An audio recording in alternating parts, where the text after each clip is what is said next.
আপনার এই কিশোরগঞ্জের একজন ফজু পাগলা আছে, আগে ছাত্রলীগের সভাপতি ছিল, হাসিনা নমিনেশন দেয় নিয়ে জন্য লোকটা পরিবর্তন হয়ে এখন একটা দলে যোগ দিয়েছে। এখনো প্রতিদিন ছড়াচ্ছে যে আলেমরা ধর্ম ব্যবসা আরম্ভ করেছে। আল্লাহ রাব্বুল আলামিন কি দিলেন? সুম্মা কুতিলা কাইফা কদ্দারা। আমি আবার বলছি ধ্বংস হবে। এবার দোয়া কার? এখন যারা নবীর ওয়ারিসদের বিরুদ্ধে, আলেমদের বিরুদ্ধে এই কথাগুলো ছড়ান যে আলেমরা এরা ধর্মের ব্যবসা করে খায়, আল্লাহ যেন এই আয়াতটা তাদের উপরে কার্যকর করে, করবেও তাই। ওই জামানার দিকে তাকান, নবীজি কখন কথা শোনার পরে বললেন, তুমি তো কথাগুলো যা বলছো, যার সন্তান তুমি, তোমার বাবার ঠিক নেই। তো একবারেই রেগে গেছে যে কি বললেন, বলে আমি বলি না, আল্লাহ আমাকে বলতে বলেছে। সূরা কলমের ভেতরে 13 নম্বর আয়াতে আছে, নাযাতাল্লিশ উতুল্লিম বাদা যালিকা সানিম আনকানা যামালি ওয়া বানিন। তুমি তো যার সন্তান। এখান থেকে আমি তাফসিরে প্রমাণ পেয়েছি, দুনিয়ায় যারা আলেমদের বিরুদ্ধে ডাইরেক্ট ইনডাইরেক্ট লাগবে, আপনি খোঁজ খবর নিয়ে দেখবেন ওর পেছনে জন্ম ঠিক নেই। বাড়িতে গিয়ে মাকে বলে, মা মোহাম্মদ আমাকে গালি দিয়েছে, তুমি সত্যি করে বলো আমার বাবাকে। ওর মা বলে, তোর বাবা? তোর বাবা? বলে না, ও বাবা আমি মানি না, আমার আসল বাবাকে। কি হয়ে গেল তোর আজকে মাথা খারাপ? বলে এমনি হয়নি, আমাকে মোহাম্মদ গালি দিয়েছে, আমি নাকি যারও সন্তান। কেন গালি দিয়েছে? বলে আমি তাকে পাগল বলেছিলাম। এমনি বলেনি, ওই ছেলে যা বলে তা তো ঠিকই হয়, কারণ তোর জন্ম তোর বাবা দেয়নি, দিয়েছে বাড়ির রাখাল। আর যারা আলেমদের বিরুদ্ধে, আমি নাম ধরে বললাম না, যারা আলেমদের বিরুদ্ধে আছেন, যারা আজহারের মাথাকে 10 লাখ টাকার ঘোষণা দিয়েছেন, আমার মনে হয় আপনারও জন্মের ঠিক নেই, যারও সন্তান আপনি।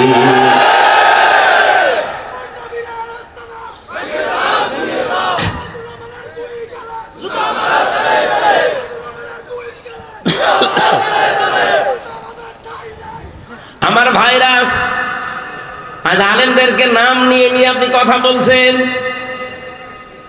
আর আপনার বাবার কথা একটাও বলে। এখানে কত শিক্ষিত মানুষ বসে আছে, আপনি একটা ভুল ধরে দেন তো যে এটা আপনি বাবার কথা বললেন। আমি যা পড়ে এসেছি আমি তো তাই বলছি, কথা বলেন না কেন? আপনার কাছে ধর্ম ব্যবসা মনে হয়? হ্যাঁ, কোরআন প্রচার করা, কোরআন প্রতিষ্ঠা করা, কোরআন প্রতিষ্ঠার আন্দোলন করা, এটা যদি ধর্ম ব্যবসা হয়, যে হ্যাঁ আমরা এইটাই ধর্ম ব্যবসা, এটা আমি মেনে নিয়েছি। এই জন্যই তো আল্লাহ দিয়েছেন অলিরব্বিকা ফাকাব্বির, অলিরব্বিকা। প্রচারে, ইসলামের প্রতিষ্ঠায় যদি ঝামেলা আসে, যদি জুলুম অত্যাচার নির্যাতন উল্টা পাল্টা কথা কেউ বলে, আপনি রবের জন্য ধৈর্য ধারণ করবেন। আমরা কিন্তু ঠিকই এই দেশে রবের জন্যই ধৈর্য ধারণ করেছি, কিছুই বলি না আপনাদেরকে। আপনারা যারা আলেমদেরকে উলট পালট নামে ডাকেন, আপনার ভেতরে যে কি আছে জনগণ কিন্তু জানে। আপনার চরিত্র যে কত খারাপ, আপনি যে কত নিচে নামতে পারেন। আগস্টের 5 তারিখের পর থেকে অনেকে দেখে ফেলেছে, রাত 12:30টায় যায় চাঁদা চাইতে। এই যে নারায়ণগঞ্জের বন্দরে রাত 12:30টায় গেছে চাঁদা চাওয়ার জন্য। সেদিন বাইতুল মোকাররমে চাঁদা চাইতে গিয়ে জনগণ জোতা দিয়ে পিটিয়েছে।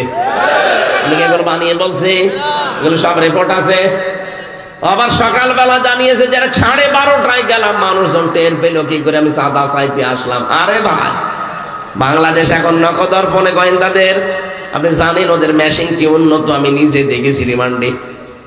কোথায় আমি রিমান্ডে আছি? ওই সেই সাতক্ষীরা থেকে মাওলানা আমিরুল ইসলাম বেলালি, উনি আমার বাড়িতে কল দিয়ে কি একটা কথা জিজ্ঞাসা করেছে, ওইটা দেখে ভিডিও আকারে সকালে আমার দেখাচ্ছে। আমি অস্বীকার করবো কি করে? এই দেশটা এখন গোয়েন্দাদের নখদর্পণে। থালার ভেতরে, এই যে এই থালা, এখানে কয়টা কুয়া আছে দেখে দেখে আমি বলতে পারবো না। ওদের সামনে কিন্তু এই, আপনি মনে করেন রাত 12:30টায় চাঁদা চাইতে যায়, জানে কি করি? আপনি পায়খানায় বসে কি করেন তা ওরা দেখতে পায়। আপনি আছেন কোথায়? সেদিন আমি গোয়েন্দা বিভাগের সর্বোচ্চ পর্যায়ে যিনি আছেন কথা বললাম যে কি ভাই, বলছে আমরা নখদর্পণে রেখেছি, সব আমাদের একেবারে হাতের তালুর উপরে। আমরা দেখতে চাচ্ছি আগস্টের 5 তারিখের পর থেকে কে কি করে। এমনিতেই তারেক জিয়া কালকে, আজকে সকালবেলা দেখেননি ভিডিও বার্তা পাঠিয়েছে যে থামেন আপনারা, আমরা একটা মাজলুম দল, এই মাজলুম দলকে ডুবিয়ে ফেলার জন্য অনেক, কিন্তু রাম আর বাম উঠে পড়ে লেগেছে। এগুলো এই দলের মুসলিম দলের জন্য এগুলো ক্যান্সার। আমার মনে হয় দলীয় ভাবে সিদ্ধান্ত নেই ক্যান্সার গুলোকে পিঠের উপরে বাড়ি দিয়ে ফেলে দেওয়া দরকার, যে তোদের দরকার নেই, যা। দুষ্ট গরুর চাইতে শূন্য গোয়াল। কথা বলেন না কেন? আমাদের ভেতরে দুষ্ট গরু নেই। যদি দুষ্ট গরু কয়েকটা মাথা ছাড়া দেয়, তারে কিন্তু গরু গোয়ালে রাখা হবে না, বের করে দেওয়া হবে। আর আমরা চাই আগস্টের 5 তারিখের পর থেকে এই দেশে এইটাই হওয়া দরকার যে দুষ্ট গরুর কোন জায়গায় দেশে নেই। দুষ্ট গরু যারা আছে চলে যান আপার কাছে, উনি একা একা বিশাল এক ফ্ল্যাট নিয়ে আছে দাদার কাছে, জায়গাগুলো কি করবে, আপনিও চলে যান। অত বড় বাড়িও কি করবে একা একা।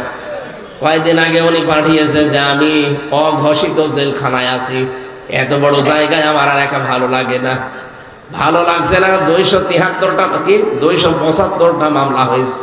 আসেন, ভালো যদি না লাগে ঢাকা কেন্দ্রীয় কারাগার আছে, কাশিমপুর মহিলা কারাগার আছে, ফাঁসির ওই কন্ডেম ছেলে আমি যেমন ছিলাম আপনাকেও আল্লাহর নাম নিয়ে রেখে দেব, থাকেন পড়ি। কারণ এই দেশের আইন হচ্ছে একটা মানুষকে হত্যা করলে তাকে হত্যা করা লাগবে, কারণ ওই যে হত্যার আদেশ দিয়ে দেয় ফাঁসির। আর আপনার বিরুদ্ধে মামলা 275টা মার্ডার মামলা মাত্র, মানে একবার একটা দিলেই তো শেষ, আর 274টা থেকে যাচ্ছে। বিশ্বনবীকে আল্লাহ বলেন আপনি সতর্ক করেন, কি বিষয় করবেন। আমি যে কয়টা পয়েন্ট বললাম, 27টা না, আপনারা তো ঘুমাচ্ছেন। এর 1 নাম্বার, আপনি মানুষকে সতর্ক করবেন প্রথমে এই বিষয় নিয়ে যে যেটা করে না ওই দোষ যেন তার উপরে কেউ চাপিয়ে না দেয়। এই বাংলাদেশে এই গুণাটা বেশি। আমি যেটা করি না আন্দাজে আমার উপরে দোষটা চাপিয়ে আমারে কালার করে দেয়। তাকান এই দেশের দিকে, আমারটা নিজেরটা বললাম আমি, কারণ আমি ভিকটিম। আমার যে মামলা দিয়েছিল ওই ছাতা আমি জীবনে নামই শুনিনি, আনসার আর না কি যেন নাম দিয়েছে, ও জীবনে কোনোদিন আনসার আল ইসলাম না বাংলা টিম আমি শুনিনি, অথচ 3টা বছর আমার জীবনে নষ্ট করে দিল এই মামলা দিয়ে। ইমাম মালিক রাহমাতুল্লাহ আলাইহির জামানার একটা হাদিস পড়লাম, ঘটনা পড়লাম। ওনার জামানায় এক মহিলা মারা গেছে, আর একজন মহিলাকে ডাক দিয়েছে লাশ ধোয়াতে, লাশ ধোয়ানোর জন্য পুরা কমপ্লিট। হঠাৎ করে ময়লা মাটি যা পরিষ্কার ছিল করার পরে রানের উপরে হাত দিয়েছে, হাতটা গেছে আটকিয়ে। ইমাম সাহেব যিনি ছিল, আরো যারা বিচার করতে পারে তাদেরকে ডাক দেওয়া হচ্ছে, সবাই বলছে কাজ করেন। এই মহিলার হাত যেহেতু আর রানের উপর থেকে খোলে না, তাহলে ওই মরা মহিলা যিনি লাশ, ওই লাশের গোশত কেটে ওই জায়গায় বাদ দিয়ে দেন। কিন্তু ওর স্বামী বাদ সেজেছে, আমার স্ত্রী ভালো মানুষ ছিল, মারা গেছে, এখন মরা লাশ কাটবে, আমি কাটতে দেব না, দরকার হয় জীবিত মহিলার হাতে কবজি থেকে কেটে বাদ দিয়ে দেন। কিন্তু এর স্বামী আর সন্তান বাদ সাজে বলে না, আমরা আসলাম উপকারের জন্য, আর আপনি এখন আমাদেরই বাস দেবেন না, কাটতে দেব না। কিন্তু কাটতে না দিলে মহিলা তো বসা পায়খানা যাবে না, প্রাকৃতিক প্রয়োজন আছে, কয় ঘন্টা থাকবে এভাবে। ওই জামানায় প্রধান বিচারপতি তখন ছিলেন ইমাম মালিক রহমতুল্লাহ আলাইহি। মদিনা থেকে তাকে নিয়ে আসা হচ্ছে প্রায় 80 কিলোমিটার দূরে। নিয়ে আসার পরে ইমাম মালিক ওই মহিলাকে পর্দার আড়াল থেকে জিজ্ঞাসা করছে, হে মেয়ে, সত্যি করে বলো এমন কিছু করেছো কিনা? মেয়েটি হাওমাও করে কেঁদে বলে, না আমি কিছুই করিনি, আমার অটোমেটিক হার্ট আটকে গেছে। ইমাম মালিক বলে, না অবশ্যই তুমি কিছু করেছো। ধমক যখন দিয়েছে মেয়েটা বলে, হ্যাঁ আমার একটা কথা মনে হচ্ছে, এর লাশ ধোয়ানোর সময় এর প্রতি একটা খারাপ ধারণা নিক্ষেপ করেছিলাম, যে তোমার দেখতে তো ভালোই মনে হয় কিন্তু তুমি তো ব্যভিচারী। তোমার সাথে আমি সেই দিন একজন পুরুষকে বাড়িতে ঢুকতে দেখলাম, পরবর্তীতে খোঁজ নিয়ে জানলাম যে ওই পুরুষটা তার নিজের ভাইয়ের ছেলে। বলেন তো ভাইয়ের ছেলে সম্পর্কে কি হয়? ফুফু, ফুফু হয়, ফুফু হয় না? একটা ফুফুর সাথে একটা লোক দেখা করতে পারবে না? 14 জন মহিলার সাথে দেখা করা যায় যাচ্ছে, তার ভেতরে ফুফু একজন। আপনি ফুফুর সাথে খারাপ ধারণা করতে পারেন না, কিন্তু আপন ফুফু হওয়া লাগবে।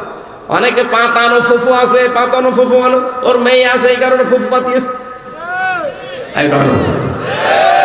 খালা পাতিয়েছে ধর্ম খালা, খালার মেয়ে আছে এই কারণে ধর্ম খালা। এরকম খালা পাতিয়েছেন কারা হাত বলেন তো? এই এলাকায় মনে হয় সব আল্লাহর ওলি বাস করে। এই যে একটা খারাপ ধারণা তার চরিত্রের উপরে নিক্ষেপ করেছি আমার আল্লাহ। ইমাম মালিক বললেন, হ্যাঁ আমি বুঝে ফেলেছি, এই কারণে তোমাকে আমার আল্লাহ হাতটা আটকিয়েছে। অমাইয়াক সেবে খতিয়াতান সুম্মা ইয়ারমি বিহি বারিআন ফাকাদি হাইতামালা বুহতানা ওয়া ইসমাম মুবিনা। সূরা নিসার 112-13 নম্বর আয়াতে আছে, এই পৃথিবীর ময়দানে কোন মানুষ যদি নিজে অন্যায় করে, আর অন্যায়টা একটা নিরপরাধ মানুষের উপরে চাপিয়ে তাকে কালার করে দেয়, আল্লাহ পাক বলেন সে যেন প্রকাশ্য পাপের বোঝা বহন করে নিয়ে বেড়াচ্ছে। এই মেয়েটার তো কোনো দোষ নেই, কেন এরকম একটা খারাপ ধারণা তার চরিত্রের উপরে নিক্ষেপ করলে? আল্লাহ এই জন্য তোমার এই হাতটা আটকিয়ে দিয়েছে। নবীজির হাদিস থেকে শোনালেন, মান সালিমাল মুসলিমুনা মিন লিসানিহি ওয়া ইয়াদিহি, ওই লোকটাই তো মুসলমান যার হাতের দ্বারা মুখের দ্বারা মানুষ শান্তিতে থাকে। তোমার হাতের দ্বারা তোমার মুখের এই কথার দ্বারাই মেয়েটার চরিত্রের উপরে কালিমা দিলে, আর তোমাকে আমি মাফ করতে পারি, বাঁচিয়ে দিতে পারি, কিন্তু দুইটা শাস্তি নেওয়া লাগবে। সূরা নিসা 4 নম্বর আয়াতে আল্লাহ এই আয়াতটা দিয়ে দলিল দিয়েছেন, ওয়াল্লাযীনা ইয়ারমুনাল মুহসানাতি সুম্মা লাম ইয়াতু বিআরবা'তি শুহাদা ফাজলিদুহুম 80 জালদা ওয়ালা তাকবালু লাহুম শাহাদাতান আবাদা ইলা আখির আয়াত। কোন নিরপরাধ, নিষ্কলুষ, চরিত্রবান, সতী সাধবী কোন মেয়ের উপরে যদি কেউ জেনার তহমত দেয়, ব্যভিচারের দোষ চাপিয়ে দেয়, যদি 4 জন সাক্ষী জোগাড় করতে না পারে, তাহলে তাকে 2টা শাস্তি দুনিয়ায় দেওয়া লাগবে। 1 নম্বরে 80টা বেত মারা লাগবে, 2 নম্বরে তার সাক্ষী আর কোনোদিন গ্রহণযোগ্য হবে না। তুমি যেহেতু কাজটা করেই ফেলেছো, তোমার সাক্ষীও নেই, তুমি আন্দাজে কেন এই মেয়েটার উপরে খারাপ ধারণা নিক্ষেপ করলে? 80টা বেত মারা হবে। বেদ না মারলে হাত তো ছড়বে না, কারণ দুনিয়ায় কোন গুনার যদি বিচার হয়ে যায়, কিয়ামতের দিন আল্লাহ ওই বিচার আর ডবল করে না। 79টা বেদ মারা হয়ে গেছে, জল্লাদ দিয়ে, চামড়ার চাবুক দিয়ে মারা হচ্ছে। মেয়েটা কাঁদতে কাঁদতে বেহুশ হয়ে যায়, কিন্তু 79টার পরে তারপরও হাত খোলে না। জল্লাদ বলে কি করা যায়? ইমাম মালিক বললেন, না, কোরআনের আয়াত মিথ্যা হতে পারে না। ওয়াতাম্মাত কালিমাতু রাব্বিকা সিদকাও ওয়া আদলা লা মুবাদদিলা লিকালিমাতি। সূরা নামের 115 নম্বর আয়াতের প্রথম অংশে আছে, আল্লাহ পাক বলেন, এই কোরআন আমি নাযিল করেছি পরিপূর্ণ সত্য বাণী দিয়ে আর ইনসাফ দিয়ে, কখনো কখনো কখনো এটার পরিবর্তন হবে না। সুতরাং 79টা হয়ে গেছে, আর একটা বাকি আছে। আল্লাহর কথা আমি 100 ভাগ বিশ্বাস করি। আরম্ভ করো বিসমিল্লাহ বলি। যিনি যখন 80টা এক বাক্যে আর একটা বাকি আছে বিসমিল্লাহ বলে দিলেন, চট করে হাত খুলে গেছে। মেয়েটাকে ডাক দিয়ে বলে, তোমার প্রথম শাস্তি শেষ। দ্বিতীয় শাস্তি হচ্ছে, যতদিন বেঁচে আছো কোনদিন তোমার এই অপরাধের কারণে তোমার সাক্ষী আর আদালতে গ্রহণযোগ্য হবে না। আজ বাংলাদেশে আয়াতটা যদি সংসদে থাকতো, এদেশের কত মানুষের মিথ্যা সাক্ষী বাতিল হয়ে যেত। আল্লামা সাঈদীর বিরুদ্ধে সাক্ষী দিয়েছে, 71-এর সাক্ষী দেবে, 75-এ তার জন্ম। আমার বিরুদ্ধে যে 4 জন সাক্ষী ওরা জোগাড় করেছিল, জীবনে ওদের কোনোদিন দেখিও নাই, তারা আমার দেখে নাই, কারণ আমি চিনিও না তাদের। আজ যদি একটা নিরপরাধ মানুষের উপরে দোষ চাপিয়ে তার জীবনটা নষ্ট করে দেয় মানুষ, মিথ্যা মামলা দিয়ে, মিথ্যা সাক্ষী দিয়ে, এটা যদি বন্ধ হয়ে যেত, বাংলাদেশে 1,10,000 মানুষ জেল খাটতেছে, আমার মনে হয় অনেকেই বিনা কারণে নির্দোষ প্রমাণ হয়ে বেরিয়ে যেত। আমরা চাই এদেশে যারা নিরপরাধ বিনা কারণে আজ অন্ধকার প্রকোষ্ঠে ঝুলে ঝুলে মরছে, বিশেষ করে এটিএম আজহারুল ইসলাম, লোকটা এখনো পর্যন্ত 17 বছর জেল খাটতেছে। লুৎফুজ্জামান বাবর যদি 17 বছর পরে বের হতে পারে, তারেক জিয়ার পিএস মিয়া নুরুদ্দিন অপু ভাই যদি বের হতে পারে, তারেক জিয়া সাহেবের বন্ধু গিয়াসউদ্দিন মামুন যদি বের হতে পারে 17 বছর পর, আমরা চাইবো এই মুহূর্তে আজহারুল ইসলামকেও মুক্তি দেওয়া হোক। সবচেয়ে একটা খুশির বিষয়, আজকে আমি খুব বেশি আনন্দিত, কারণ আমাদের বোন হাফেজা আফিয়া সিদ্দিকা তিনি আজকে মুক্তি পেয়েছেন। আমেরিকার জেলখানা থেকে আজকে সকালবেলা মুক্তি পেয়েছেন। একদিকে কোরআনের হাফেজা, আর একদিকে বিজ্ঞানী, মুসলমানদের একটা সম্পদ হাফেজা আফিয়া সিদ্দিকা। আল্লাহ তার বাকি জীবনটা যেন হায়াতে তাজ্জেবা সিহাতে কুল্লিয়া বানিয়ে দেন, বলেন আমিন। আরে ভাই, জেলখানা থেকে মুক্তি পেলে যে কত আনন্দ লাগে এটা তো আমার ছাড়া আপনি বুঝবেন না, আমি নিজে দিতেছি। সুতরাং যারা পেয়েছে আলহামদুলিল্লাহ, এখনো যারা বিনা অপরাধে আছে ভেতরে, আল্লাহ যেন তাদেরকেও বের করার ব্যবস্থা করেন। অতি দ্রুত তারা যেন মুক্ত বাতাসে মুক্ত ভাবে আল্লাহকে সেজদা দিতে পারে, বলেন আমিন। আলহামদুলিল্লাহ। চাঁদপুর জেলার ফরিদগঞ্জ থানার অন্তর্গত উত্তর আদশা কেন্দ্রীয় ঈদগাহ ময়দানে তাফসীরুল কোরআন মাহফিলের স্বনামধন্য সভাপতি মাওলানা আব্দুল মান্নান খান হাজারো আলেমের উস্তাদ দামাত বারকাতুহুল আলিয়া, বলেন আমিন। এই মাহফিলের প্রধান অতিথি এতক্ষণ পর্যন্ত যিনি কথা বলছিলেন, আপনাদের এলাকার কৃতি সন্তান, বিশিষ্ট সমাজসেবক, আল্লাহ রাব্বুল আলামিন তার গোলামকে হায়াতে তাজ্জেবা সিহাতে কুল্লিয়া দান করুন। কোরআন কারীম থেকে তাফসীরুল কোরআন মাহফিলে কথা বললেন কিশোরগঞ্জ থেকে আগত ইসলামিক চিন্তাবিদ মুফাসসিরে কোরআন মুফতি শফিউল্লাহ। কথা বলেছেন মাওলানা হোসেন মাহফুজ চুয়াডাঙ্গা। বিশেষ অতিথি ছিলেন মাওলানা আব্দুল মালিক, অন্যান্য উলামা ইকরাম, সামনে বসা মুসলমান ভাইরা, পর্দার আড়ালের সম্মানিতা মা এবং বোনেরা। এই কে কথা বলেন আপনি? বসে বসে।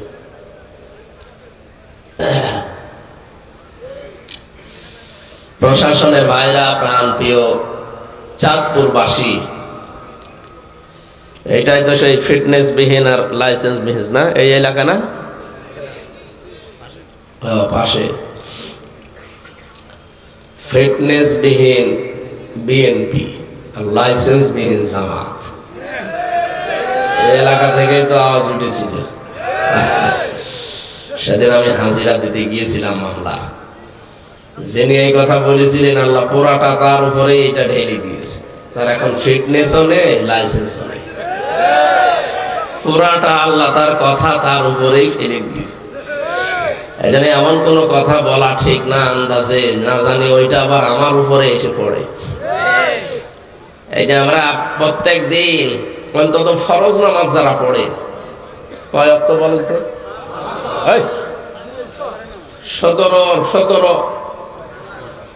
17টা সেজদা দেওয়া লাগে না? কিন্তু ফরজ নামাজ যারা পড়ে 17 রাকাত, এই প্রত্যেক রাকাতে অন্তত একবার করে আপনাকে বলা লাগে যে গায়রিল মাগদুবি আলাইহিম ওয়ালাদ-দাল্লিন।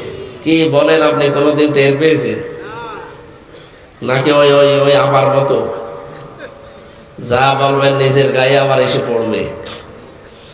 প্রত্যেক দিন একটা মানুষ যদি অন্তত অন্য কোনো নামাজ নাও পড়ে, শুধু ফরজ নামাজ পড়ে, তবে এই কথাটা তাকে 17 বার বলা লাগছে, গায়রিল মাগদুবি আলাইহিম ওয়ালাদ-দাল্লিন। তাদের পথে আমাদেরকে চালিও না, যে মানুষগুলো মাগদুব এবং দল্লিন, অভিশপ্ত আর পথভ্রষ্ট। এখানে দুইটা জাতির কথা আমরা জানি অনেকেই, ইহুদি আর খ্রিস্টান। তারা দুই দলই অভিশপ্ত, আর এক দল হচ্ছে পথভ্রষ্ট। কেন? তারাও তো আমাদের মতো কিতাব পেয়েছে। কি আসমানি কিতাব তারা পায়নি? তারা কিতাব পেয়েছে, বড় বড় নবী পেয়েছে, যারা আল্লাহর সাথে কথা বলতেন সরাসরি। হযরতে মূসা কালিমুল্লাহ, ঈসা রূহুল্লাহ। একজনকে আল্লাহর রূহ বলা হয়, আর একজনকে বলা হয় আল্লাহর সাথে তিনি কথা বলতেন সরাসরি, পৃথিবীতে একজন মানুষ। আর আমাদের নবীতে সরাসরি যে কথা বলেছিলেন। বলেন এত বড় পাওয়ারফুল নবী তারা পেলেন। বড় বড় নবীদের নাম আমরা কোরআনে 4 জনের পেয়েছি, তার ভেতরে 2 জন নবীর নাম আছে। সূরা সূরা 13 নম্বর আয়াতে দেখবে যে 4 জন নবীর নাম আল্লাহ উল্লেখ দিয়েছে, তার ভেতরে এই 2 জন নবীর নামই আছে, মূসা ঈসা আলাইহিস সালাতু ওয়াস সালাম। এই সমস্ত নবী পেলেন, কিতাব পেলেন, তাওরাত, ইনজিল, হায়াতও পেয়েছেন তারা। কেউ 1000 বছর, কেউ 900 বছর, কেউ 500 বছর। এত বড় বিশাল হায়াত পাওয়ার পরেও তারা মাগদুব, দলিল, পথভ্রষ্ট, তারা অভিশপ্ত। একটাই কারণ, তারা সত্যকে সত্য জানার পরেও অস্বীকার করত। কথা বোঝেন? যারা সত্যকে সত্য জানার পরেও অ্যাবাউট টার্ন করে চলে যান, অহংকার করে, তাদেরকে আমার আল্লাহ নিজে এই আয়াতের ভেতরে ফেলে দেবে। আমরা এখানে বহু মানুষ আছে সত্যকে সত্য জানার পরও অহংকার করে অথবা হিংসার বশবর্তী হয়ে মুখ ফিরিয়ে চলে আসি, মানতে চাই না। আপনার নিজের দোয়া আবার নিজের ঘাড়ে পড়বে না তো? এদেশে 48টা নিবন্ধিত দল আছে রাজনৈতিক, বাইরে এখনো যারা আছে সব মিলে প্রায় 73টার উপরে। নবীজি জানিয়েছেন, আমি কি সত্য কথা বলতে পারি? আবার নিজের গায়ে মেখে নেবেন না। ওই যে এক আজহারি একটু বলেছিল যে একদল খেয়েছে আর একদল খাওয়ার জন্য রেডি হয়ে আছে, কে যেন গায়ে মেখে নিয়েছে। হ্যাঁ, আমারে বললেন, আমি আপনাকে বলছি না, আমি হাদিস বলছি। যদি হাদিসের মাঝে আপনি পড়ে যান তাহলে বুঝবেন আপনার দোষ আছে, আর যদি আপনি না পড়েন তাহলে বুঝবেন আপনি ঠিক আছে। মানিত্তাবাআল হুদা বিগাইরিল কুরআন আদাল্লাহুল্লাহ। যারা এখানে, যেহেতু আজকে সভাপতি একজন আলেম, শব্দটা আদাল্লাহুল্লাহ দিয়েছেন। আদাল্লাহ ইউদিল্লু, এটা বাবে ইফআল থেকে এসেছে। যদি দল্লা শব্দ দিতেন, দল্লা ইয়াদিল্লু, সোলাসি মুজাররাদের কায়দা, তাহলে বাংলা অর্থ দাঁড়াতো আপনি নিজেই নিজেকে খারাপ বানিয়ে ফেলেছেন। কিন্তু আদাল্লাহ আসার কারণে বাংলা অর্থ দাঁড়িয়েছে আপনার হয়তো নিয়ত ভালো ছিল, আপনি এমন কোন জায়গায় গিয়েছিলেন হেদায়েত পাওয়ার জন্য, আপনার নিয়ত ভালো ছিল, কিন্তু কোরআন সেখানে ছিল না, কোরআনের কর্মসূচি ওখানে চলে না। এই জন্য আল্লাহ নিজে দায়িত্ব দিয়ে আপনাকে আরো গোমরা বানিয়ে দেবে। শব্দটা আকাশ পাতাল না, নিজে খারাপ হওয়া আর আল্লাহ নিজে খারাপ বানানো। এবার আমার প্রশ্ন, হেদায়েত দেওয়ার একচ্ছত্র মালিকানা কার? লাইসা আলাইকা হুদাহুম, লাইসা দিয়েছেন একেবারে প্রথমে। সূরা বাকারার 272 নম্বর আয়াতের প্রথম অংশে আছে। রব্বুল আলামিন বলেন লাইসা আলাইকা হুদাহুম, না, তাদেরকে হেদায়েত দেওয়া আপনার কাজ না, আর আপনি পারবেনও না। ওয়ালাকিন্নাল্লাহা ইয়াহদি মান ইয়াশা, বরং তাদেরকে পথ দেখাতে পারে শুধুমাত্র কে? আল্লাহ। কোরআনের বহু আয়াত অনুযায়ী এটা প্রমাণ যে হেদায়েতের মালিক এই পৃথিবীতে নবীও না। এই কথা শোনার পরে এরা এডিটিং করবে, কাটসাট করে কালকে ছেড়ে দেবে। আর এই যে গরম সুন্নি, ঠান্ডা সুন্নি, মিঠা সুন্নি আছে না, এরা বলবে এই দেখেন ইনি নবীর বিরুদ্ধে। আরে ভাই, আমি তো কোরআন দিয়ে বলছি এই পৃথিবীতে নবীকে আল্লাহ হেদায়েতের মালিক বানাননি। ইন্নাকা লা তাহদি মান আহবাবতা ওয়ালাকিন্নাল্লাহা ইয়াহদি মান ইয়াশা ওয়া হুয়া আ'লামু বিল মুহতাদিন। সূরা কসসের 56 নম্বর আয়াত, 20 নম্বর পারা, 11 নম্বর পৃষ্ঠা, 13 নম্বর লাইনে আছে, 9 নম্বর লাইনে আছে। আল্লাহ বলেন, হে নবী, আপনি যাকে ভালোবাসেন তাকে হেদায়েত দিতে পারবেন না। আমি আল্লাহ যাকে চাই তাকে হেদায়েত দেই। শুধু এতটুকু শেষ করেছি, হুয়া আ'লামু ইসমে তাফসীর। আমি আল্লাহ ভালো জানি যে ও হেদায়েত পাবে কিনা। সুরত সিরত দেখে তার হেদায়েত দেব না, দেখবো আগে ওর মনটা। ইন্নাল্লাহা লা ইয়ানজুরু ইলা সুওয়ারিকুম ওয়া আমালিকুম ওয়ালাকিন ইয়ানজুরু ইলা নিয়াতিকুম ওয়া কুলুবিকুম। আমি দেখবো ওর চেহারা সুরত কেমন, ফর্সা না কালো, বেটে না লম্বা না, আমি দেখবো যে আসলে ওর মনটা কেমন। ও কি হেদায়েত পাওয়ার মতো মন নিয়ে বসে আছে নাকি লোক দেখানোর জন্য এসেছে? এসব কথা সামারাইজ এইটা যে হেদায়েত দিতে পারে নবী। দেখলেন কোন জায়গায় কথা বলছি আমি? জবান খুলে বলতে পারছেন না? নবী পারে? পারলে ওনার চাচাকে দিত, পারেন নাই। এটা সরাসরি কার হাতে? মানে হাদিস অনুযায়ী বুঝতে পারলাম আদাল্লাহুল্লাহ, আল্লাহ নিজে তাকে খারাপ বানাবে। এই হাদিসের প্রমাণ বাংলাদেশ। 48,000-এর উপরে এই দেশে পীর, সরকারি জরিপ। বাকি জরিপ তো আছে আরো বেশি। এতগুলো দরবারে মানুষ যায়, ভালো হওয়ার নিয়তে যায়। আপনি দেখেন তো অধিকাংশ জায়গায় গিয়ে মানুষ ভালো হওয়ার পরিবর্তে আরো খারাপ হয়। আমার কুষ্টিয়ার লালনের এই যে দরবার, এখানে মানুষ ভালো হওয়ার নিয়তে যায় না খারাপ হওয়ার? ভালো হওয়ার নিয়তে যায়। যে কি ভালো হয় না আরো খারাপ হয়? আগে বিড়ি খেত না, এখন বিড়ি খায়। আগে গাঁজা খাইতো না, এখন গাঁজা খায়। বাংলাদেশে একটা জায়গা আছে যেখানে পুলিশ পাহারা দিয়ে গাঁজা খাওয়ায়, একদম নিশ্চিন্তে খেতে পারবে। তাহলে কি বুঝলেন বলেন তো? যেখানে কোরআন চলে না, কোরআনের নিয়ম নীতি নেই, ওখানে কেউ ভালো হওয়ার নিয়তেও যদি যায়, তাকে সরাসরি খারাপ বানিয়ে দেবে কে? আমি নাম ধরেই বলছি, আটরশি। মানুষকে খারাপ হওয়ার নিয়তে কে যায় বলেন? আমি নিজে 3 বার গেছি দেখার জন্য। মানুষ দেখি যায় যে শিরিক করে। এটা আমার এই চোখে দেখা, মানুষ এইভাবে করছে কবরের কাছে, আবার এইভাবে ফিরে আসছে। আমি জিজ্ঞাসা করেছিলাম যে এইভাবে যাওয়া লাগবে কেন? নবীর রওজা ঘুরে আসলাম মদিনায়, কই এইভাবে তো যাওয়া লাগলো না। বলছে যে ওইটা তোদের নবী, এটা আমাদের নবী। ওখানে যারা যায় কি ভালো হওয়ার নিয়ত ছিল, কিন্তু কোরআনের নিয়ম নীতি ওখানে চলে না, ওখানে চলে ওদের বাবার নিয়ম। এই জন্য মানুষ যায় ভালো হওয়ার নিয়তে, কোরআন নেই, এই জন্য আল্লাহ দায়িত্ব নিয়ে ওরা আরো খারাপ বানিয়ে দেয়। আগে দাড়ি রাখতো কি রাখতো না, এখন যে দাড়ি কেটে সাফা করে ফেলেছে। ওদের যে পীর সাহেব দেখেননি, দেখলে আমার মনে হয় টাটকা একটা নির্ভেজাল শয়তান। নাম কিন্তু সুন্দর, আমার নামের প্রথম অংশ আছে আমির ফয়সাল। আমার মাঝে মাঝে মনে হয় এই লোকটাকে দেখি আল্লাহ, এই ফরিদপুরের কি ফরিদগঞ্জ, এই ফরিদগঞ্জের যে মসজিদটা আছে, আপনি যদি এখন ফজরের নামাজ পড়তে যান, যে যদি দেখেন ইমাম সাহেব একেবারে ক্লিন সেফ করে এসেছে, সাফা। আপনি কি বলবেন, হুজুর আপনি দাড়ি কাটলেন মানে? ইমাম সাহেব যদি বলে বেটা এদিকে আয়, আমার নাই দাড়ি নেই, তুই তো মুসল্লি, তোর তো দাড়ি নেই। মুসল্লি এক বাক্যে বলবে হুজুর দাড়ি ছাড়া মুসল্লি হওয়া যায়, দাড়ি ছাড়া ইমাম হওয়া যায় না। চাঁদপুরের ফরিদগঞ্জে আদশা নাকি লেখা দেখলাম। আমি আমার মনে হয় আদশা এই কুমিল্লা জেলা পার হয়ে ঢাকাতে যে বলবেন আদশা ছাতা কেউ চিনবে না।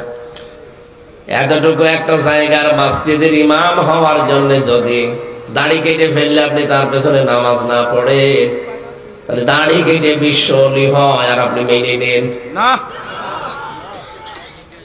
এই কি আরম্ভ করেছেন?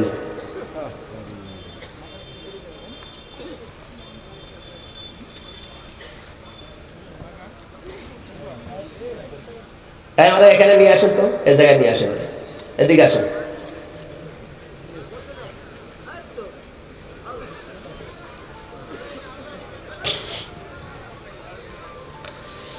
আমার ভাইরা, সব কথার এক কথা, এই যেখানে কোরআন নেই সেখানে গেলে আপনার নিয়ত ভালো থাকলেও আপনাকে আল্লাহ খারাপ বানিয়ে দেবে, এইটাই হাদিসের মর্মমানি। কথা বলে না কেন? সুতরাং আজ দেশে ভাবে চিনতে আপনাকে এগাতে হবে। যেখানে কোরআন নেই ওই দরবার যদি আমার বাবাও তৈরি করে, আমি ওখানে নেই। ওখানে যদি আমি থাকি আমাকে খারাপ বানাবে কে?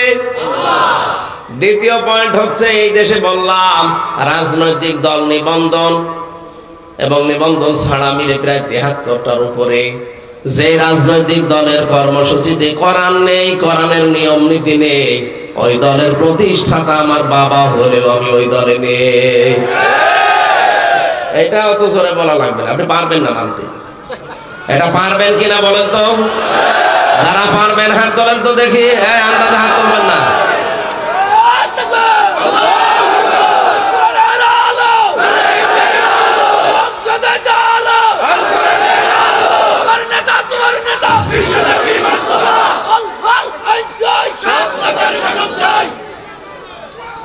ঠিক আছে ভাই,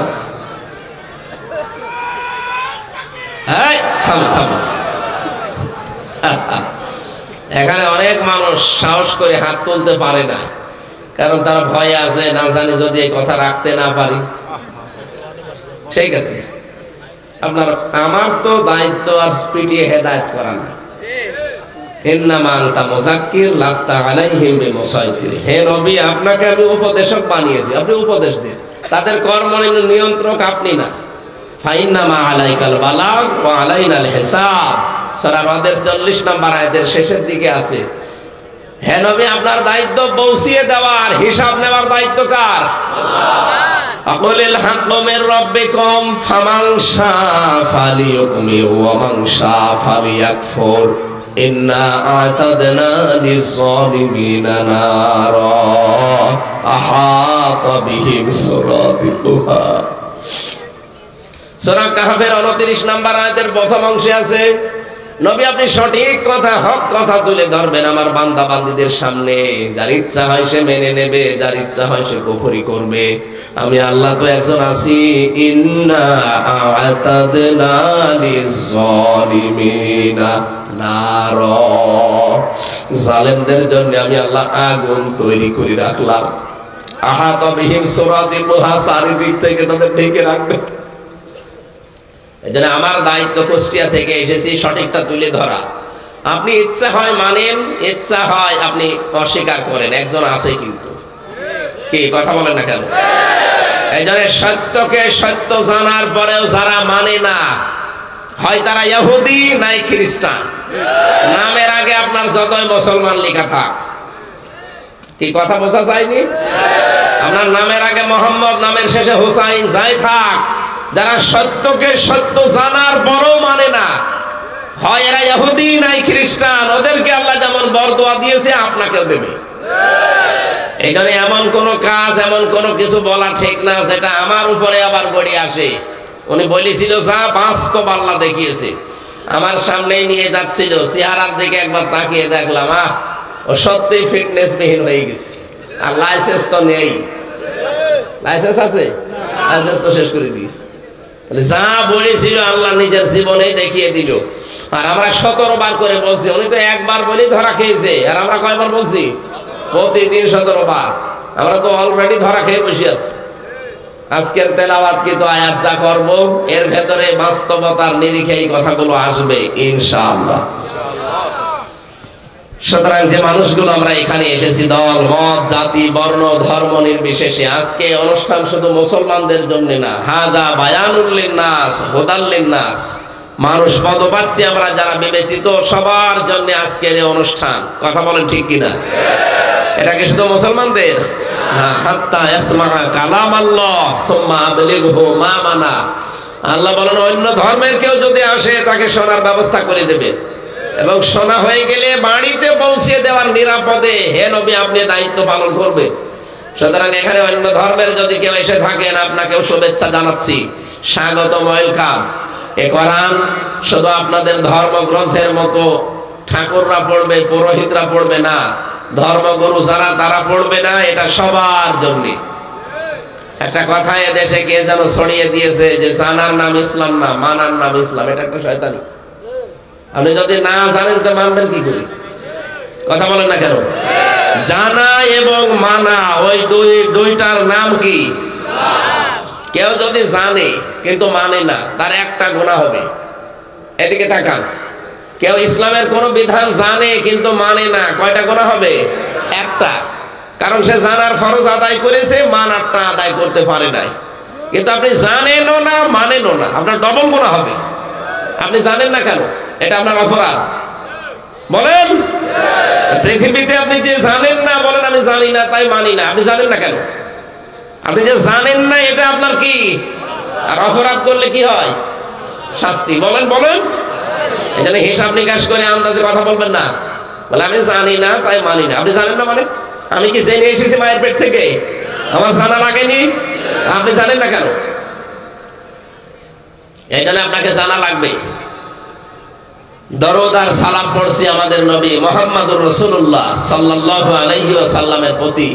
আমি যে আয়াতগুলো পড়েছি নবীর নাম আল্লাহ যে 7টা কোরআনে দিয়েছেন, ডাইরেক্ট নাম দিয়েছেন 7টা, ইনডাইরেক্ট আরো বহু নাম আছে। তার ভেতরে এই মুদ্দাসসির একটা। ওনাকে আল্লাহ বেশিরভাগ 7টা নাম ধরে ডাক দিয়েছে পুরা কোরআনে। মুদ্দাসসির, মুজাম্মিল, আহমদ, মোহাম্মদ, আব্দুল, আর ইয়াসিন, তোহা। কয়টা? 7টা। তার ভেতরে আমরা একটা পড়েছি মুদ্দাসসির। মুদ্দাসসির মানে কম্বলওয়ালা, বস্ত্র আচ্ছাদিত ব্যক্তি। এই সূরার উপরে আমরা আজকে কথা বলবো। 56টা আয়াত আছে। কয়টা? আমরা প্রথমে 5টা আয়াত পড়েছি। তাফসীর আকারে যেহেতু লিখেই দিয়েছেন তাফসীরুল কোরআন মাহফিল, আমরা চেষ্টা চালাচ্ছি আল্লাহ যেন আমাদেরকে সাহায্য করেন। বলেন আমিন। জবান খুলে কোরআনের সোনালী আয়াতটা একটু পড়েন। আমার শরীরের যে কন্ডিশন, মাহফিল গুলো একটু বাদ দেওয়া দরকার ছিল, কিন্তু আপনারা না আসলে তো আবার উল্টা পাল্টা ধারণা করবেন। এই জন্য জোর করে হলেও আশা লাগছে। জালেমরা যে 3টা বছর ফাঁসির ওই কন্ডেম সেলের ভেতরে কি খাওয়িয়েছে না খাওয়িয়েছে ওরা জানে আর আল্লাহ জানে। আমার শরীর ভেঙে যাচ্ছে, স্বাভাবিক হচ্ছে না। যত আলেম জেলে ছিল সবগুলো এখন হাসপাতালে। কালকে মাওলানা জসিমউদ্দিন রহমানের সাথে দেখা, উনিও হাসপাতালে, ওখান থেকে তুলে নিয়ে এসেছে। মাওলানা মামুনুল হক আমার সাথেই ছিল 3 বছর, উনিও হাসপাতালে ছিল কিছুদিন। আমি তো 11 দিন পড়েছিলাম।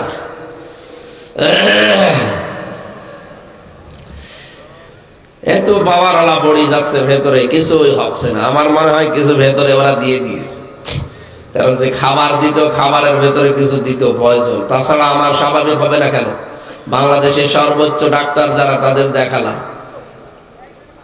সিঙ্গাপুর, মালয়েশিয়া করে আসলাম, কিছুই হচ্ছে না। তার মানে ভেতরে কোনো কিছু সমস্যা হয়েছে। তাছাড়া স্বাভাবিক হওয়ার কথা ছিল। যদিও এই সবগুলো আমার আল্লাহর হাতে। ওয়াইদা মারিদতু ফাহুয়া ইয়াশফিন। আমাদের জাতির পিতা ইব্রাহিম নবী দোয়া করেছিলেন, হে আল্লাহ, আমি যখন অসুস্থ হই শেফা দান করে কে?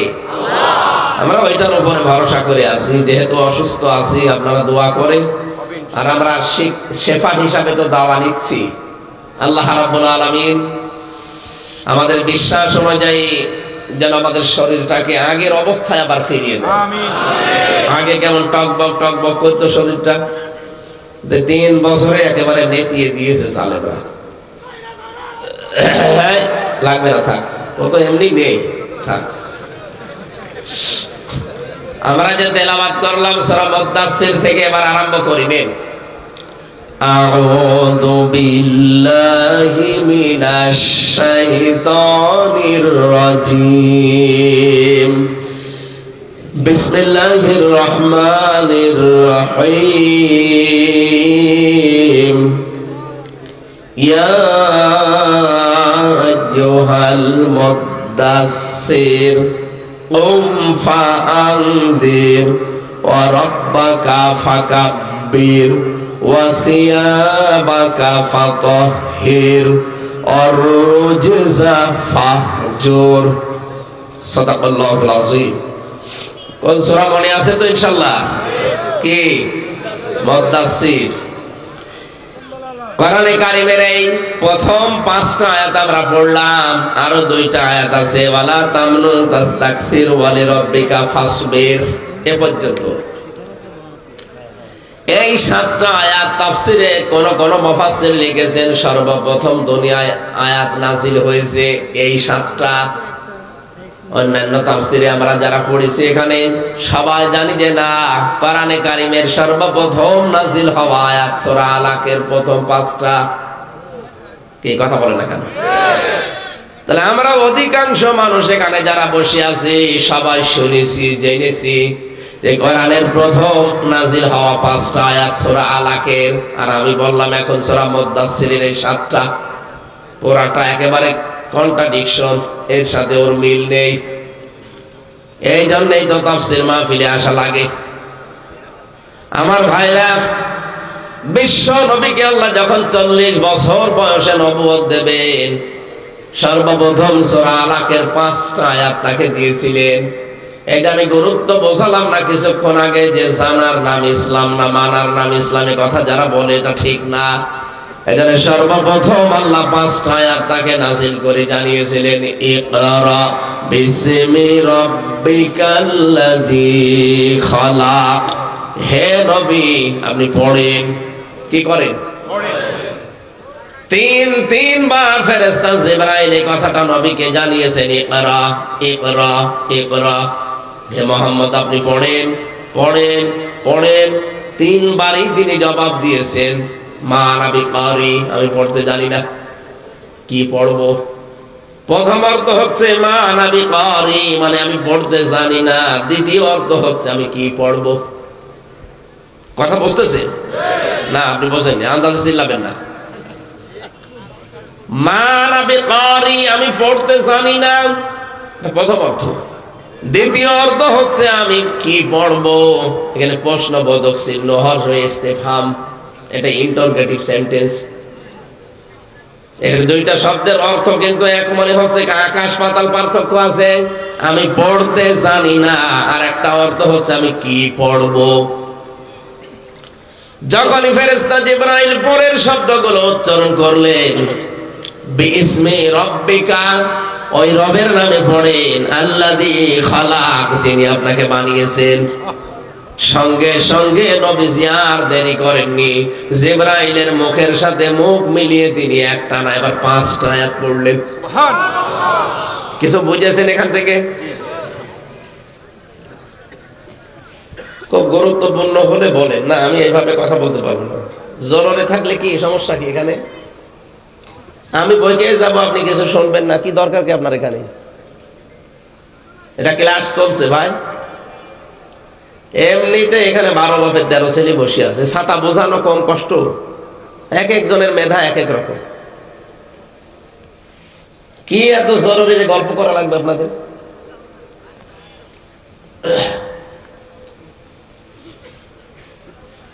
আমি 1 ঘন্টা ক্লাস করাবো, যদি 5টা প্রশ্নের জবাব দিতে আপনি না পারেন, তা আপনার এই ছাত্র হয়ে বসে থাকার দরকার আছে? আপনি যে বিড়ি খান।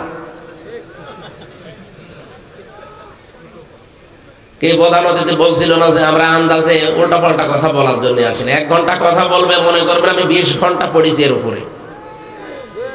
বিশ্ববিদ্যালয়ে যারা ক্লাস নেয় সত্যিকার অর্থে, সবাই না, যারা সত্যিকার অর্থে ক্লাস নেয় তারা 1 ঘন্টা ক্লাস নিতে হলে 45 মিনিট ক্লাস নেয়। তারা কম পক্ষে তারা অন্তত ওর উপরে 20 ঘন্টা পড়ে আসে, যে কারণ সামনে যারা বসে আছে ওরা তো পাগল ছাগল না, সব ওই রকমের মাপের মানুষ সব। এখানে যদি কথা বলা ওই রকম কঠিন না, সহজ, কারণ এখানে এক একজন বসে আছে এক এক রকম। এক ছাত্র এসে বই খাতা নিয়ে বসে আছে দাঁড়িয়ে, এভাবে দাঁড়িয়ে আছি কেন? স্যার হয় ছুটি দেন, না আমি গেলাম। মানে হ্যাঁ, আপনি হয় ছুটি দেবেন না আমি চলে যাবো। স্যার চিন্তা করছে ও ছুটি দিলেও যাবে না দিলেও যাবে। ভাই তোর রোল নাম্বার কত? 82। ক্লাসের ছেলে কয়টা? 82টা। 82টা ছেলে ক্লাসে, ওর রোল নাম্বার 82। ও কি খুব ভালো ছাত্র না? ওর মতো অগা কেউ আছে? ও শুধু আসে আর পালিয়ে চলে যায়। ওর জীবনের না আছে কোনো উদ্দেশ্য, না আছে কোনো কিছুই নেই। ওর মা বাবা জোর করে পাঠায়, আসে, যে তাকে ভালো লাগছে না চলে যায়। তা আপনার রোল নাম্বার কি 82? একটু ভালো করে এখান থেকে শিক্ষাটা নিয়ে যান। এত কষ্ট করে সাজিয়েছে। বলেন নবীজি 3বার পড়েননি, বলেছেন আমি পড়তে জানি না আর আমি কি পড়বো। যেই বলেছে রব্বিকা বিসমিকা, বিসমি রব্বিকা, রবের নামে পড়েন, নবীজি আর দেরি করেন। এবার আর একটা না, পরপর 5টা আয়াত পড়লেন। তাফসিরে হাক্কানি মুফাসসির লিখেছেন নবীজি যেন এইটাই জানাতে চাচ্ছিলেন, হে ভাই জিবরাইল বারবার আমাকে পড়তে বলেন, আমি পড়বোটা কি? আপনি যখন রবের নামে বলেছেন আমি কিন্তু আর দেরি করি নাই। এটা দিয়ে আমি শিক্ষা দিতে চাই কিয়ামত পর্যন্ত আমার উম্মত যারা দুনিয়ায় আসবে তারা যেন পড়াশোনা করতে হলে রবের নামে পড়ে। আপনি নিরপেক্ষ দৃষ্টি দিয়ে বলেন তো, এদেশে আমরা 96% মুসলমান নবীর উম্মত, রবের নামে পড়ার সিস্টেম ছিল। কি আরম্ভ করেছিলেন আপনারা? এই 15.5 বছরের শিক্ষা ব্যবস্থাকে সেকুলার করে ফেলেছেন। কার নামে পড়তেন আপনি? আপনাদের জেলার এই মহিলা 1 নাম্বার, হ্যাঁ কথা বলে না কেন? ধ্বংস করে দিয়েছে শিক্ষা ব্যবস্থাকে। কোথায় নিয়ে গিয়েছিল? এর পরবর্তী পরবর্তীতে যে শয়তান এসেছে চট্টগ্রামের নওফেল, এটা ইসকনের সদস্য, মুসলমানদের ছেলে মেয়েদেরকে একেবারে জাহান্নামের কিনারায় পৌঁছিয়ে দিয়েছিল। কত সূক্ষ্ম ভাবে আল্লাহর নামগুলো তারা বাদ দিয়ে দিত। কোরআনের কত আয়াত ছিল আমরা সেই 1 2 3 4 5 যখন পড়তাম, আমার মেয়ে এখন 5 পড়ে, ওর বইগুলো দেখেছিলাম গত বছরে কি অবস্থা। যৌনতা শিক্ষা দেওয়া হয়, আল্লাহ আমাদেরকে হাতে ধরে বাঁচিয়েছে। সুতরাং এখান থেকে আজকে সিদ্ধান্ত নিয়ে যাওয়া লাগবে। সামনে কিন্তু সময় আসতেছে, আগামীতে মুসলমানের শিক্ষা ব্যবস্থা হবে কোরআন দিয়ে। যে শিক্ষায় আল্লাহর নাম নিয়ে, ওই শিক্ষা আমি মানি না। বলেন, এইটাই নবীজির নবুয়ত পাওয়ার প্রথম শিক্ষা, যে আমি পড়বো টাকার নামে। আপনি আন্দাজে পড়তে বলেন, আমি তো যার তার নামে পড়তে পারি না, আমি পড়তে চাইলে আমার রবের নামে পড়বো। রবের নামে যদি পড়া আরম্ভ হয়, ওর চরিত্র হয়ে যাবে সিবাগাতাল্লাহি ওয়া মান আহসানু মিনাল্লাহি সিবাগা। তোমরা আল্লাহর রঙের রঙিন হও, আল্লাহর চাইতে উত্তম রং দুনিয়ার কারো আছে? সুতরাং শিক্ষা ব্যবস্থায় আল্লাহর রং নিয়ে আসা লাগবে। আল্লাহর রং কালো, হলুদ, লাল, কি? হ্যাঁ না, আপনি জানেন না, আন্দাজ বলবেন। আল্লাহর রং এই যে এটা। শিক্ষা ব্যবস্থা সাজাতে আমার আল্লাহ এখানে 500টা আয়াত দিয়েছেন, যে আপনি শিক্ষা ব্যবস্থা কি করে তৈরি করবেন, এগুলো সব এখানে আছে। এইটা নিয়ে যান, আমার আল্লাহর রং ওখানে কালার হয়ে যাবে। সুবহানাল্লাহ বলতে পারবেন? আপনাদের আমি আহ্বান জানাচ্ছি, এই দেশে বিভিন্ন জেলায়, থানায়, বিভিন্ন ইউনিয়নে পর্যন্ত এখন দেখতে পাচ্ছি বৃদ্ধাশ্রম তৈরি হচ্ছে। এটা এমনি না, বৃদ্ধাশ্রম তৈরি হওয়ার পেছনে কোরআনের শিক্ষা না থাকা দায়ী। কয়েকদিন আগে আমি নীলফামারী জেলার কিশোরগঞ্জ গিয়েছিলাম, থানা, এই কিশোরগঞ্জ জেলা না, থানা ওইটা। ওখানে যাওয়ার পরে আমার নিয়ে গেল বৃদ্ধাশ্রমে, যে দেখি এইদিকে 25 জন, এইদিকে 25 জন মার বাবা বসে আছে লাইন দিয়ে। বুড়ো বুড়ি তাদেরকে দেখি, চোখের দিকে তাকিয়ে দেখলাম ছলছল করছে চোখ। আমার মনে হচ্ছে ওদের চেহারার দিকে তাকিয়ে প্রত্যেকেই তাদের সন্তানের জন্য বরদুয়া দিচ্ছে। এমনি না, তাদের তো আমার মতো ছেলে আছে না? বলেন। কয়েকজনের সাথে কথাও বললাম, শুনলাম অনেকের ছেলে নাকি জজ, অনেকের ছেলে আছে আমেরিকায়, কিন্তু খোঁজ নেয় না, বাধ্য হয়ে এসে ওই বৃদ্ধাশ্রমে আশ্রয় নিয়েছে। খেয়ে না খেয়ে এক একজনের হাড় হয়ে গেছে একেবারে পাতলা। এই বয়সটা শেষে তার নাতি নাতনি, বৌমা, ছেলে, তাদেরকে নিয়ে থাকার কথা, অথচ এই বয়সে এখন আছে মরণের আগ পর্যন্ত ওই একা ঘরে থেকে মরে যাওয়া লাগবে। যদি বৃদ্ধাশ্রমে যেতে না চান, আগামীতে যদি আপনার সন্তানের কাছে লাঞ্ছনা, গঞ্জনা, অপমান এবং সন্তানকে যদি পৃথিবীতে নেশাখোর অবস্থায়, দুর্নীতিগ্রস্ত অবস্থায় দেখতে না চান, আহ্বান জানাবো 3 বছর এলাকায় যদি থাকে, না থাকলে দূরে থাকলেও দেবেন, 3টা বছর কোরআনের শিক্ষাকে তাকে দিয়ে নেবেন। মাত্র 3 বছর তাকে কোরআনের সাথে সম্পৃক্ত করান। এরপরে আপনার ছেলেকে আপনি ডিসি বানাবেন, এসপি বানাবেন, টিওনো বানাবেন, ডাক্তার বানাবেন, কোনো অসুবিধা নেই। যা বানাতে ইচ্ছা হয় বানাবেন, শুধু 3 বছর রবের সাথে পরিচয় করান। আমি এই চোখে দেখেছি শিক্ষক ওযু করছে, ছাত্র পায়ে পানি ঢেলে দিচ্ছে, অথচ ছাত্রের বয়স মাত্র খুব বেশি 6.5 7 বছর হবে। এতটুকু ছাত্র পায়ে পানি ঢেলে দেয়, কাদা লেগে আছে, তারপরে নিজের ছোট্ট কচি হাত দিয়ে কাদা ছাড়িয়ে দেয়। অথচ এখনো কোরআন শরীফ ধরেনি, কেবল কায়দা পড়ছে, আলিফ বা তাসা। আমি এই চোখে দেখেছি। বিশ্ববিদ্যালয়ে ক্লাস চলছে, জাহাঙ্গীরনগরে ছিলাম তখন, ক্লাস চলছে বিশ্ববিদ্যালয়ে, মাস্টার্সে ক্লাস চলছে, ছাত্র জুতা খুলে শিক্ষককে পিটাচ্ছে, শালা তোরে মেরেই ফেলবো। শিক্ষক বলছে, বাবা তুই আমারে ছেড়ে দিয়ে আমি আর জীবনে ক্লাস নেব না। তোরে বলেছিলাম আমাকে একটা সিট দিতে, তুই দিলি না কেন? তোরে মেরে ফেলবো। ওইটাও তো ছাত্র, এইটাও ছাত্র। ওইটা অলরেডি মাস্টার্স করার পরে জানোয়ার হয়ে গেছে, আর এটা কেবল মক্তবে গেছে, মানুষের মতো মানুষ হচ্ছে। এর ভেতরে কোরআন আছে, ওর ভেতরে কোরআন নেই। এদের কোরআন মানুষকে কোথায় নিয়ে যায় আপনি দেখতে পেয়েছেন? নবী মুহাম্মদ রাসূলুল্লাহ জন্য পর 3 বার কিন্তু পড়েননি। তিনি জানাতে চেয়েছিলেন কিয়ামত পর্যন্ত আমার উম্মত বলে যারা দাবি করবে এরা আল্লাহ বাদে কারো নামে পড়বে না। ঠিক আছে না কথা? এখন থেকে আল্লাহ ছাড়া কারো নামে পড়া যাবে না। কিসের বাবার নাম, কিসের মায়ের নাম? নাম হবে কার? যিনি আমাকে বানিয়েছে তার নাম হবে বিইসমি রাব্বিকা আল্লাযী খলাক। আমি পড়বো তার নামে যিনি আমাকে বানিয়েছেন। পড়বেন কিসের সাহায্যে? আল্লাযী আল্লামা বিল কলাম, যিনি আমাকে কলমের দ্বারা শিক্ষা দিয়েছেন। এখন তো কলম খাতা বইয়ের শিক্ষা আস্তে আস্তে বাদ হয়ে যাচ্ছে। ডিজিটাল হতে হতে, আধুনিক হতে হতে এখন এগুলো সব বাদ। এখন বইয়ের সাথে, খাতার সাথে, কলমের সাথে আমাদের সম্পর্ক আস্তে আস্তে শেষ। আমরা সব হয়ে গেছি ডিজিটাল। কথা বলেন না কেন? এখন লাইব্রেরির সাথে আমাদের সম্পর্ক নেই। আগে বিশ্ববিদ্যালয়ের কেন্দ্রীয় লাইব্রেরিতে দেখতাম ঘন্টার পরে ঘন্টা, 24 ঘন্টা অনেকে পড়ে থাকতো। এক একটা নোট করতে হলে অন্তত 50টা বইয়ের রেফারেন্স দেওয়া লাগে। এখন যারা পাশ করে আসে দেখি না, এদের 50টা না, একটা বইয়ের দেখো পড়া লাগে না।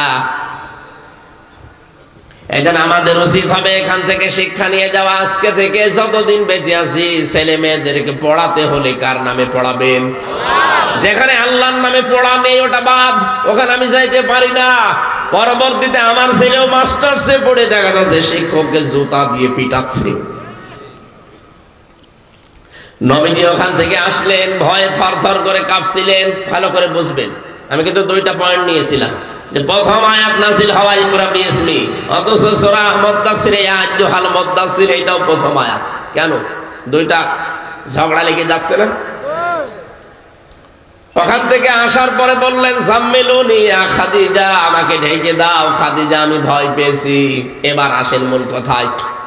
হযরতে খাদিজা ওই দিন তার স্বামীকে বলেছিলেন ইয়া আবুল কাসেম, ইয়া আবুল কাসেম, হে কাসেমের পিতা আমার স্বামী, আপনি ভয় পাবেন না। কেন ভয় পান? ইন্নাকা লা তাসিলুর রাহিমা, আপনি তো রক্তের সম্পর্কগুলো ঠিক রাখেন। স্ত্রী স্বামীকে উপদেশ দিচ্ছে যে আপনি ভয় পাবেন না, গ্যারান্টি দিচ্ছে যে কিসের ভয় আপনার? ইন্নাকা লা তাসিলুর রাহিমা, লামে তাকিদ দিয়ে জানিয়েছেন অবশ্যই আপনি রক্তের সম্পর্কগুলো তো দুনিয়ায় ঠিক রাখেন। স্বামী আমার, বিশ্বাস করেন যারা রক্তের সম্পর্ক ঠিক রাখে তাদের কোনো ভয় নেই। তাদেরকে আমার আল্লাহ ভয় দেখাতে পারে না।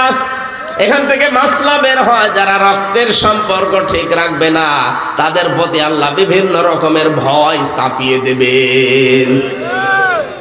এদেশে অনেক মানুষ বসে আছে, এখানে দেখতে মনে হয় বেশ ভালোই লাগছে, কিন্তু রক্তের সম্পর্ক ঠিক নেই। বোনের জমি দেওয়া লাগবে, এই জন্য বোনের সাথে কথা বলে না। কি এরকম মানুষ নেই?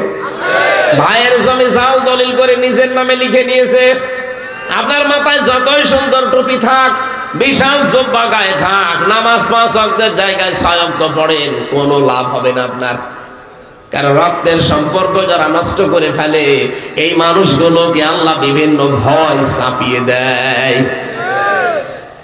এই দেশে হাজারো মানুষ আমরা এই লাইনে কিন্তু আছি, যারা পালিয়ে গেছে, এমনি পালিয়ে যায়নি, তাদের সম্পর্ক ঠিক ছিল না। হয় রক্তের সম্পর্ক, নাই আত্মীয়তার সম্পর্ক, নাই দলীয় সম্পর্ক, নাই জনগণের সম্পর্ক।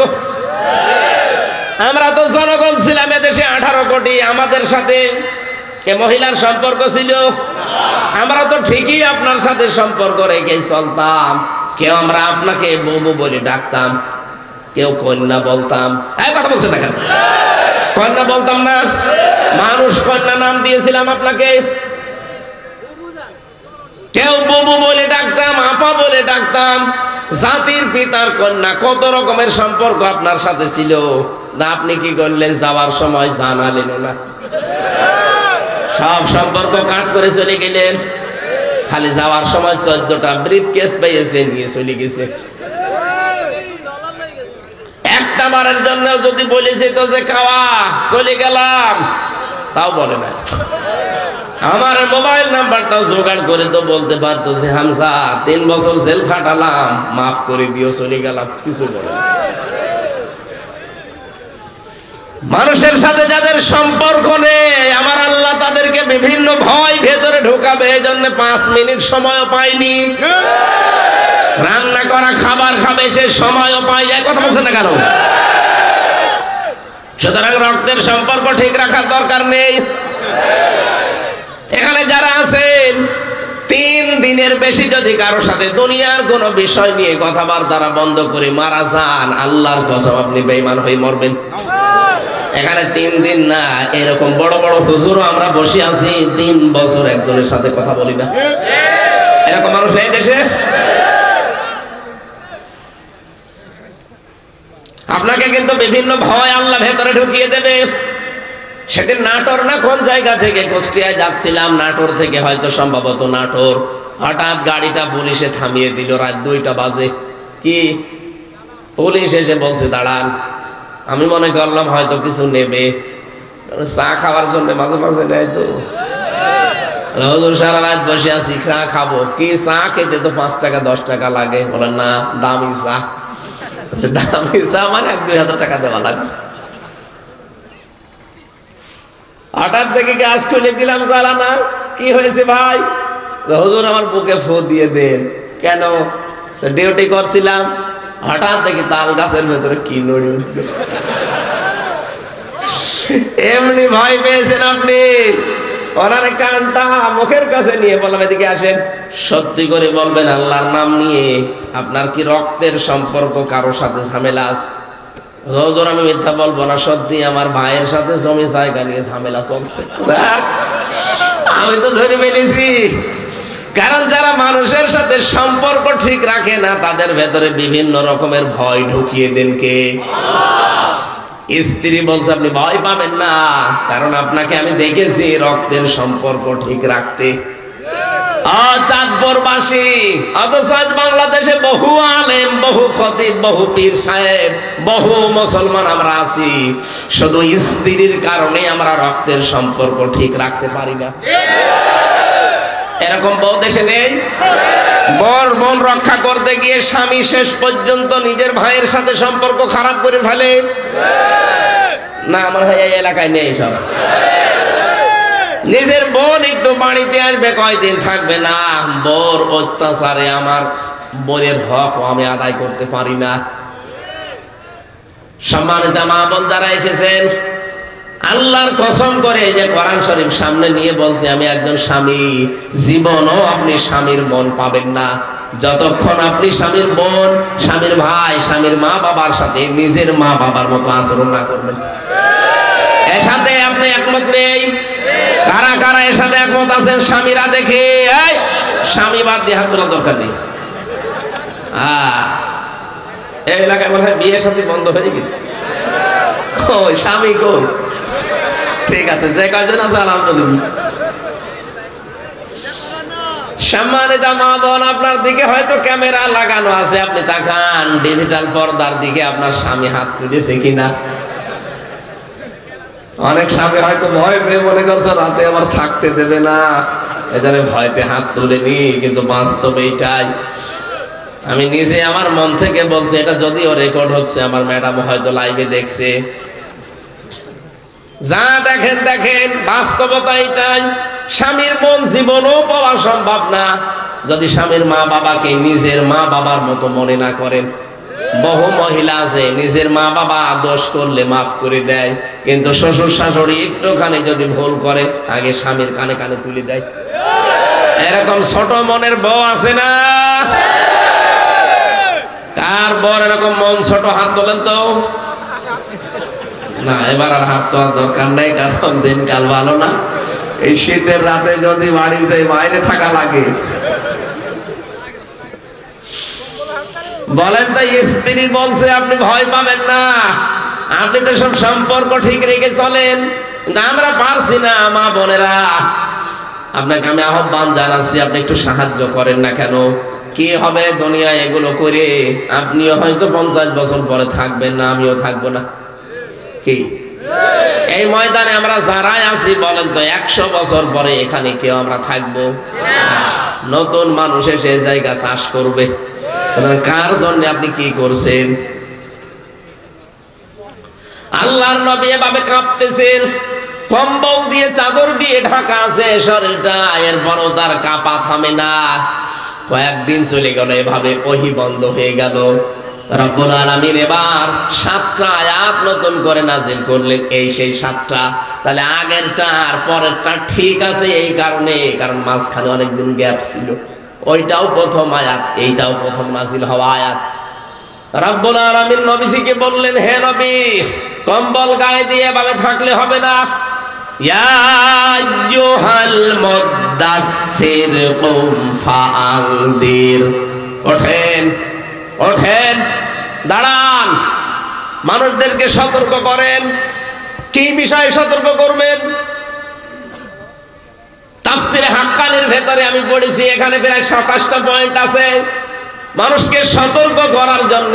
বহু নিয়ম নীতি আমার এই কালামে রব্বানিতে আমি দিয়ে দিয়েছি, এগুলো দিয়ে মানুষকে আপনি সতর্ক করবেন।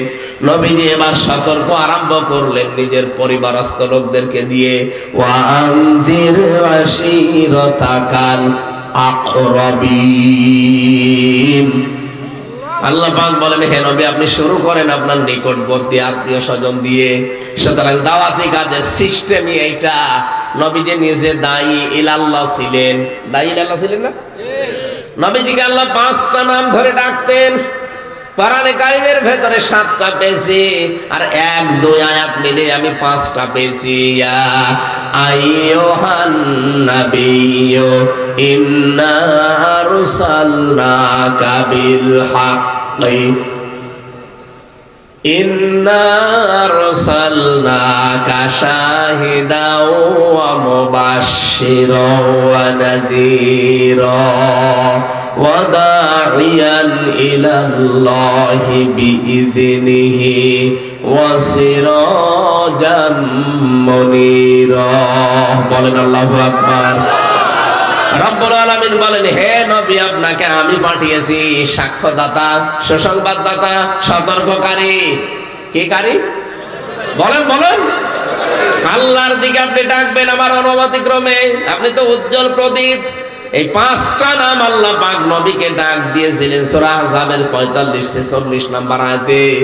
এই কারণে এই যে আয়াতগুলো নাযিল হচ্ছে, আমি বললাম ওই সময় ওই দেশের যারা দায়িত্বে ছিল, বিশেষ করে আবু সেহেল আর ওলীদ ইবনে মুগীরা, এই 2 জনের নাম পেয়েছি আমি। এরা 2 জন সঙ্গে সঙ্গে সলা পরামর্শ করে সংসদের বৈঠক ডাক দিয়েছে দারুন নদওয়ায়। বাংলাদেশে যেমন জাতীয় সংসদ, আবু সেহেল যেহেতু রাষ্ট্র ক্ষমতায় ছিল, এই জন্য ওরও জাতীয় সংসদ ছিল। ওর জাতীয় সংসদের নাম দারুন নদওয়া। দারুন। এখানে ডাক দিল এমপি মন্ত্রী যারা আছে তাদেরকে, সংসদ সদস্য যারা আছে তাদেরকে ডাক দিয়ে তড়ি ঘড়ি করে বলল, আজকে আইন পাশ করা লাগবে। মোহাম্মদ দেখছি নতুন নতুন কথাগুলো মানুষকে শোনাচ্ছে। ওর কথার যে ভাব, ওর যে ব্যবহার আচরণ, মানুষ কিন্তু সামনে হজের মৌসুম, সারা বিশ্ব থেকে মানুষ আসবে আকৃষ্ট হয়ে, দলে দলে আমাদের ধর্মের লোক কমে যাবে। এটা সারা দুনিয়ায় কিয়ামত পর্যন্ত, দুনিয়া তৈরি হওয়ার পর থেকে আজ পর্যন্ত, এখান থেকে কিয়ামত পর্যন্ত রাষ্ট্রীয় ক্ষমতায় যারা আছে তাদের ভয় এইটাই।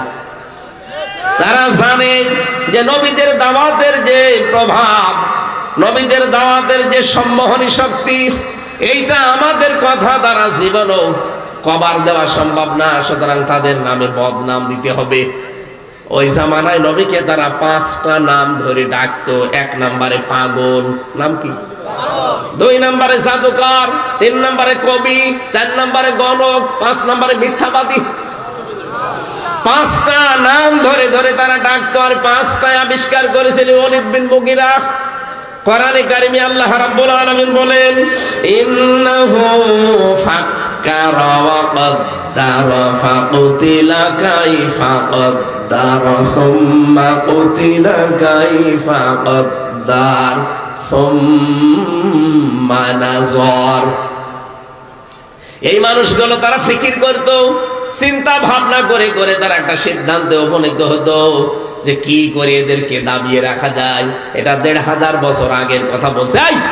এদিকে তাকান, ১৫০০ বছর আগে এই সিদ্ধান্ত নিয়েছিল জাতীয় সংসদে বসে দারওয়ান নদওয়াই, তার নাম অলিদ বিন।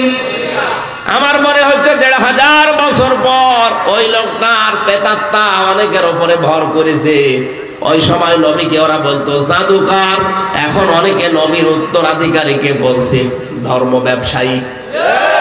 কথা বলা লাগবে, আপনি দেখেন তো কথা মিলে যাচ্ছে। খাপের খাপ, মুমতাজের বাপ। ওই জামানায় নবীকে ফিকির করে চিন্তা ভাবনা করে দাবিয়ে রাখার জন্য নাম দিত। কি নাম দিলে মানুষ বিশ্বাস করতে পারে? প্রথমে তারা দিয়েছে যে জাদুকর।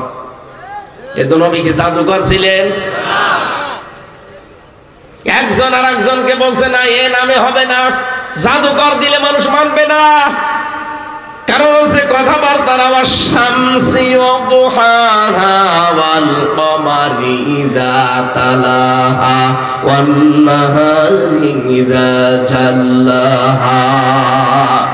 এই কথাগুলো শুনলে শুধু কানের ভেতরে যায় না, কানের ভেতর থেকে মনে হয় হৃদয় একেবারে গেঁথে যায়। এর একটা আলাদা শক্তি আছে। সুতরাং কবি নাম দিয়ে দাও। আরেকজন বলে না, কবিও মানুষ খাবে না। কি খাবে তাহলে? পাগল দিয়ে দাও। বলে পাগলও মানুষ মানবে না, কারণ পাগলের চেহারা এত সুন্দর করে থাকে না। নবী যে চুলটা এত সুন্দর করে আঁচড়িয়ে রাখতেন, বিশ্ব নবী নিজে পারফিউম ব্যবহার করতেন। আতর পাগলের কাছে আতর থাকে? কথা বলে না কেন? তার দাঁতে থাকে ময়লা। আল্লাহর নবীর দাঁত গুলো ছিল একদম মুক্তার দানার মতো। তার চেহারা দেখলেই মানুষ একবার তাকিয়ে চোখ ফিরিয়ে নেবে না, এমন কোন মানুষ দুনিয়ায় ছিল না যেই দেখতো একবার দেখেই তাকিয়ে থাকতো। ওরা বলছে এভাবে হবে না, কি বলা যায়? মিথ্যাবাদী বলো। অলিদ বিন মুগিরা বলে পাগল হয়ে গেছো তোমরা। ৪০টা বছর তো আমাদের কাছে বড় হয়েছে লোকটা। ও মিথ্যাবাদী আমরা তো আজও প্রমাণ করতে পারিনি, কারণ কোনদিন তার মুখে আমরা মিথ্যা কথা শুনিনি। সুবহানাল্লাহ বলতে পারেন? নতুন নতুন কি দেওয়া যায় তাকে? আল্লাহ পাক বলেন ফাকুতিলা কাইফা কাদ্দারা, ধ্বংস হয়ে যাক। এখানে কুতিলা মানে হত্যা না, কুতিলা মানে ধ্বংস, সর্বনাশ, নিঃশেষ হওয়া, বরবাদ হয়ে যাওয়া। আল্লাহ বলেন বরবাদ হয়ে যা, গর্বর আমার বরদোয়া, ও ধ্বংস হয়ে যাবে। যারা নবীর বিরুদ্ধে এরকম চিন্তা ভাবনা করে নতুন নতুন শব্দ লাগিয়ে দেয়, আল্লাহ নিজে যদিও জবাব দিয়েছে ওয়ামা সাহিবুকুম বিমাজনুন, তোমাদের সাথে আমার নবী মুহাম্মদ রাসূলুল্লাহ তিনি পাগল না। কি পাগলামি দেখলে তার ভেতরে? ৪০ বছর তো তোমাদের কাছে বেড়ে উঠেছে, নতুন নতুন নাম এখন দাও। আরে ভাই ১৫.৫ বছর তো আপনার সাথে আমি ছিলাম, তখন তো ধর্ম ব্যবসায়ী বললেন না, তখন তো রাজাকার বললেন না, তখন তো স্বাধীনতা বিরোধী বললেন না। হঠাৎ করে আপনার কি হয়ে গেল? আপনি ওই জালেমদের মতো আরম্ভ করেছেন। তার মানে আমরা ভালোভাবে বুঝে ফেলেছি আপনার পেছনে কোন দাদা মনে হয় কাটি দিচ্ছে। কি পেয়েছেন? কথা বলবেন না। আর কি আপনারা আলাদা ভাবে বলা লাগবে? বসেন তো, আপনি বসুন। কথা বলবেন না ভাই, যে অবস্থা থাকে থাক। রিভাব দেন, রিভাব, আওয়াজ বাড়িয়ে দেন কানে। الذي خلق كل شيء زوجين وأوجب علينا الإحسان بالوالدين ونشهد أن لا إله إلا الله وحده لا شريك له وأشهد أن محمدا عبده ورسوله سيد الكونين صلى الله عليه وعلى آله وصحبه وأتباعه أجمعين ليلا ونهارا في الطرفين. فقد قال الله تعالى في كلامه المجيد وبرهانه التوحيد: أعوذ بالله من الشيطان الرجيم. بسم الله الرحمن الرحيم.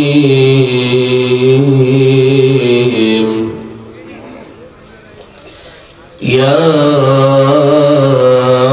أيها المدثر قم فأنذر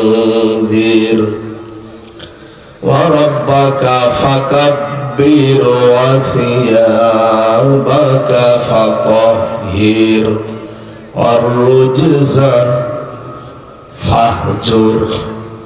صدقت يا ربنا. اللهم صل على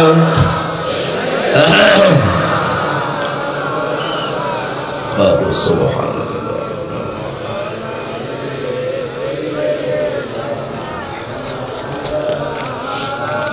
بلغ العلا بكماله كشف الدجى بجماله حسنت جميع خصاله صلوا عليه وآله